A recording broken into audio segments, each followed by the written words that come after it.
My name is Marielena Versari and I'm an art historian. I studied in Italy at the Scuola Normale Superiore and I worked around the world as an art historian.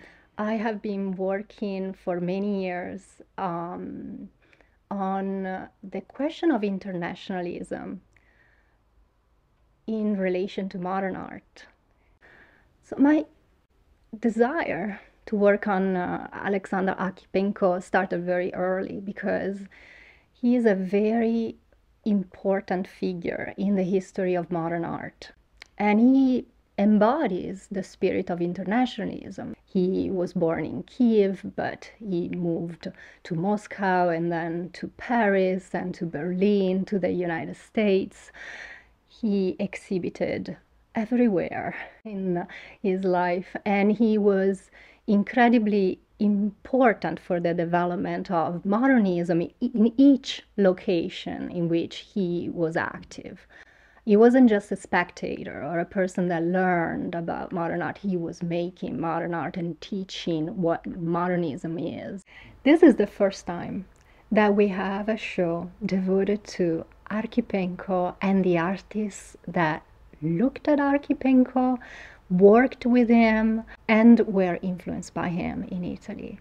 So this is a great opportunity for me to finally show how these works that generally are just reproduced in a catalog really were talking one to the other. I think that when you look at the way in which an artist like Tayat, for instance, or an artist like Mino Rosso took from Archipenko and use that recognizable stylistic element that he had conceived first to twist it and move it forward in their own artistic progression, you really understand how fundamental it was as a reference for what we call modernist sculpture.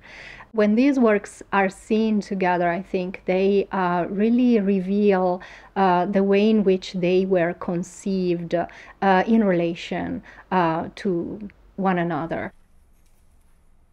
This exhibition shows how a lot of the works that he produced, in particular the innovation of sculpture painting, that is this radically new merger of painting and sculpture, colored high reliefs.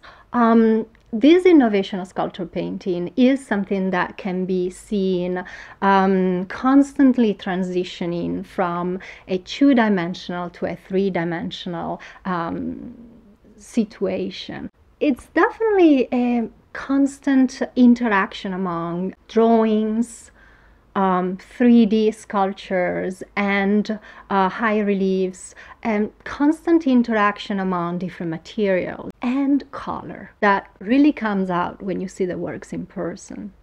And we look at what he's doing as a sculptor, we really understand that he is on the path that is the most innovative at that time. And he was adding movement, but his movement was very much the body in flux, which is really a Bergsonian conception, the idea of the fact that we don't have a fixed form if we consider the dynamic evolution of our body in time.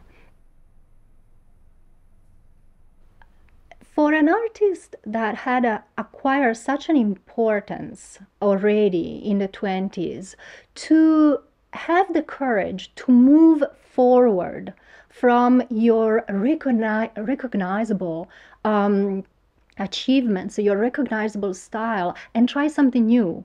Not only use a new material, but use a new style, use a new rendering of the human body. That is almost unique, I would say. And this is really, really something that I think talks to artists that are engaged in the creative process even today.